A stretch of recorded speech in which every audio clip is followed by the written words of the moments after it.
प्रभु आदिनाथ मुनिनाथ आदि व्याधि आदि मद मिटे तुम पद में मगवान वृष का अवतार है दयामयी सुधर वृष से तुम भरपूर हो वृष से मिटते कर दीनों के दर्द मिटे तुम दिन कर को दे सोया जीवन जागता मिटता अभी शरण चरण है आपके तारण तरण जिहार वोदर तट तक ले चलो करना कर जिनराज करना कर जिनराज करना कर जिनराज।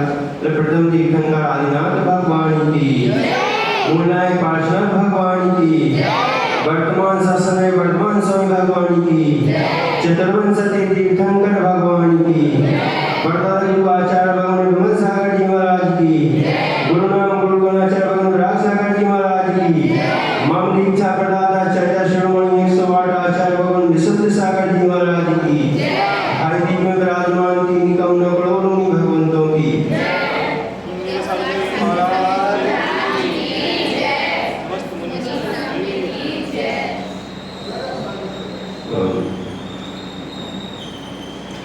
मद का प्रकरण चल रहा है।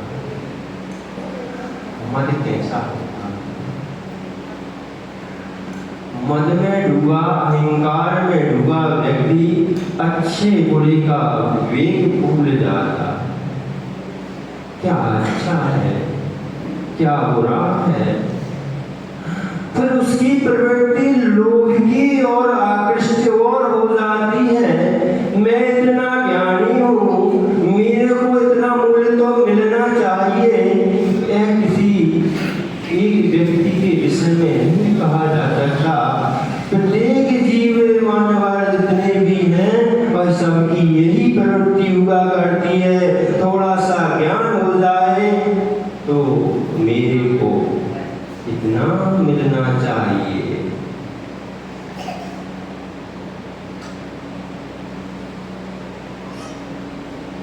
होगा मालूम है, वृक्ष के नीचे बैठा व्यक्ति वृक्ष के नीचे बैठा व्यक्ति सर्दी में टुटक रहा था। उस स्त्री ने देखा, उसको बुलाया, बुला करके पूछा कहाँ जा रहे हो? वह कहता है मैं तो सभी वेद ज्ञानों में पारंगत हूँ, लेकिन मेरे गुरु ने छिपा लिया। क्या छिपा लिया?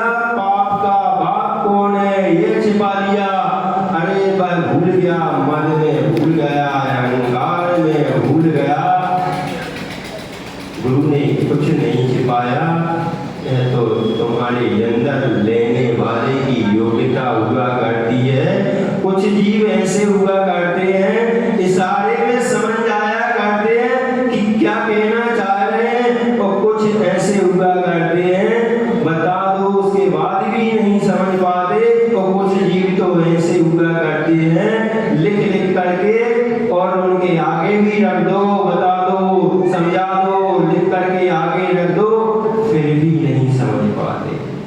गुरु कुछ नहीं छिपाता, लेकिन ज्ञान का मद में जीव भूल जाता है, गुरु पर भी दोष लगा देता है। वह कहता है मेरे गुरु ने छिपा लिया पाप का फल।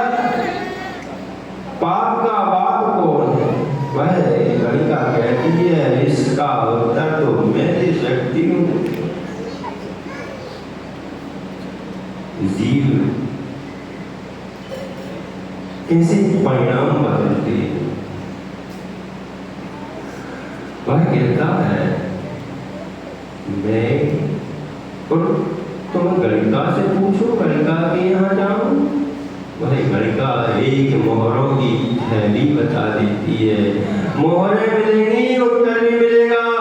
अब तो वह व्यक्ति लोभ आ गया, यानी ज्ञान में डूबा व्यक्ति इतना मद चढ़ गया कि उसको लोभ और चढ़ गया। अच्छा, ज्ञान की यह कीमत होती है, ठीक है। मेरे को कृष्ण का उत्तर मिल रहा है, साथ में पैसा भी मिल रहा है, चल लेता हूं कोई बात नहीं है, लेना ही तो है। वह चला जाता है, जाकर के गणिका कहती है रात्रि के थके मारे हो, विश्राम कर लो, सुबह चले जाना, क्या फर्क पड़ता है। अरे मैं पंडित हूं, मैं तुम्हारे यहाँ कैसे विश्राम कर सकता हूँ। अरे उत्तर लेना है ना, कोई देखेगा थोड़ी, सुबह सुबह कोई ना देखे उसके पहले चले जाना। हाँ ये ठीक है। मन में विवेक उड़ गया, वह रुक जाता। सुबह होती है, भोर जैसे ही होती है, भोर जैसे ही बढ़ता है, वह व्यक्ति उठता है, उठ करके कहता है गणिका से तुमने बोला था सुबह उत्तर दे, तो वह कहती है पहले नहा धो लो, फ्रेश हो लो, फिर उत्तर दे देंगे। वह कहती है अरे मैं कोई देख लेगा, वह एक मोहर और थैली निकालती है और कहती है लो ये और मिलेगा, उत्तर मिल जाएगा। वह व्यक्ति कहता है ठीक है, फ्रेश होकर के आता है। फिर गणिका कहती है आप उत्तर तो दे रहे हैं, लेकिन आप भूखे पेट उत्तर लोगे क्या, भूखे जाओगे क्या,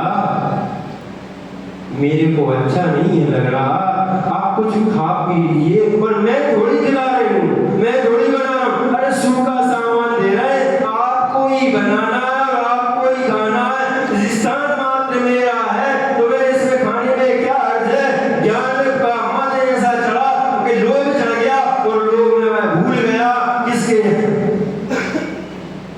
किसके यहाँ खाना है, क्या करना है। गणिका से कहता है मैं पंडित यहाँ खा नहीं सकता, मैं विद्वान यहाँ खा नहीं सकता, मैं ज्ञानी यहाँ खा नहीं सकता। वह एक थैली और निकालती है, अब 3 थैली मोहरों की।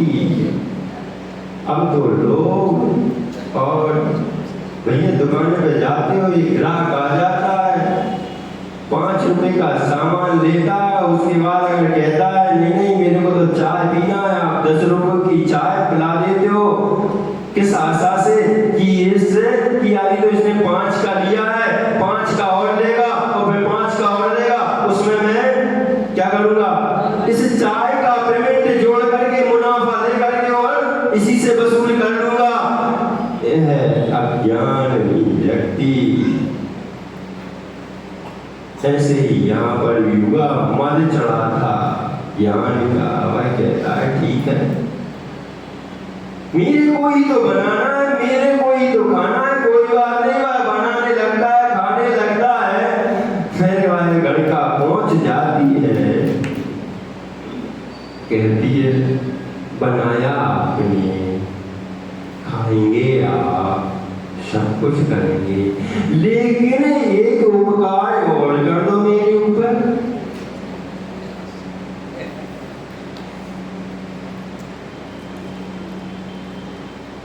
वह ये है कि एक निवाला मेरे हाथ से ले लो, बस इतना सा उपकार कर दो, मैं अपने आप को कृत धन्य मानूंगी। वह कहती है कैसी बात करती है तू गणिका, तेरे हाथ का। वह कहती है कोई बात नहीं, एक थैली और दे देंगे। मोहरों से भरी हुई जीव वह थैली देख करके कहता है ठीक है। और वह जैसे ही एक निवाला उठाती है और क्या करती है, मुख की ओर देती है, वह मुख खोलता है और खोलते ही गणिका क्या करती है, गाल पर एक चांटा लगा देती है। यहाँ की भाषा में कहें तो चपड़ देती है, यानी गाल पर एक चपड़ देती है। वह कहता है अब मत आया ठिकाने पर, यह क्या किया तूने, मुझे विद्वान को तूने मार दिया। वह कहती है वही तो बता रहे हैं कि पाप का बाप क्या हुआ करता है। अरे तुझे यह मालूम ज्ञान के मद में यह भूल गया कि तू पहले तो गणिका के लोभ से गणिका के घर में प्रवेश हुआ और फिर लोभ से आकर के तूने भोजन करना तक स्वीकार कर लिया। तुझे ये ज्ञान नहीं रहा, तू तो मद में डूबा है, तू काहे का पढ़ा लिखा है, यही तो पाप का बाप है। हम भी यही करते हैं, मानते हैं उस ज्ञानी की भाषा नहीं है, हमारी भी यही क्रिया है, हम भी यही करते हैं, हम भी मद में डूबे रहते हैं।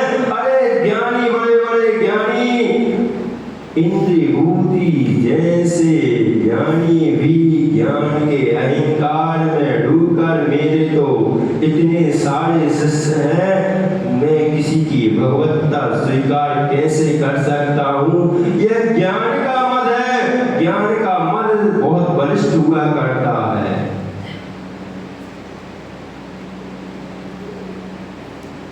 उसने भगवान को भगवान नहीं माना। सोचो, थोड़ा सा ज्ञान हो जाता है, फिर आता है ज्ञान के बाद पूजा, ज्ञानाम पूजम, पूजा का मत। मैं कितनी अच्छी पूजा कर लेता हूँ, आजू बाजू देखता है मैं पूजा कर रहा हूँ, बाजू वाले मेरे के खड़े होकर के देख रहे हैं नहीं, अरे देख रहे हैं, फिर वह और देखता है, मद चढ़ा है, तुम अज्ञानता में भूल गए, मैं कितनी अच्छी पूजा कर रहा हूँ, तुम दिखाने के लिए पूजा कर रहे हो कि स्वयं के भावों में निर्मलता के लिए पूजा कर रहे हो। कहते तो हो भावों की निर्मलता में अवगाहन करने आया हूँ, लेकिन कोई अवगाहन नहीं करता, वह तो मान में बैठा है, मैं पूजा कर लेता हूँ, इतनी अच्छी पूजा कर लेता हूँ, मेरे को इतना अच्छा अन्न चढ़ाना आता है, मेरे को इतना अच्छा फल चढ़ाने आता है, मैं इतनी लय के साथ पूजा कर लेता हूँ, मैं इतने अच्छे शास्त्र का व्याख्यान कर लेता हूँ। यह पूजा का मद है। और फिर पूजा के मद में पूज्यता को थोड़ा प्राप्त हो जाए, कुछ पद पर और हो जाए, अशोक भैया मैं मंत्री बन गया, मैं अध्यक्ष बन गया, मेरे से ऐसे बोलेगा, अरे यह कुर्सी में मंत्री, प्रधानमंत्री, मेरी लोग ऐसी पूजा करते हैं, ऐसी चर्चा करते हैं, मैं पूज्यता को प्राप्त हूँ।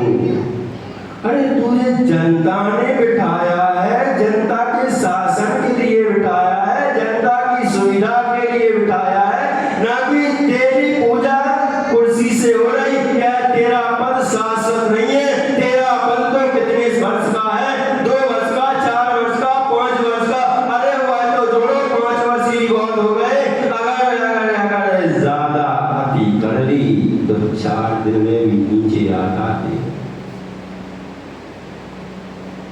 लेकिन जब यह मद चढ़ जाता है, अहंकार चढ़ जाता है, घमंड जब चढ़ जाता है, तो जीव किसी को भाई किसी को समझता ही नहीं है। मैं पद का धारी, लोग मेरी पूज्यता कर रहे हैं, मैं ऐसे ही थोड़ी पूज्य बनाऊं, मैं जो कहूंगा वही होगा, मैं समाज में जो बोलूंगा वही होगा। यानी यहाँ पे समाज के संरक्षक कम, ठेकेदार ज्यादा। समाज के भैया संरक्षक कम, ठेकेदार ज्यादा। मैं तो कचौड़ी बंटवाऊंगा, बाहर की बंटवाऊंगा, बाजार की बंटवाऊंगा, बख्शी बंटवाऊंगा।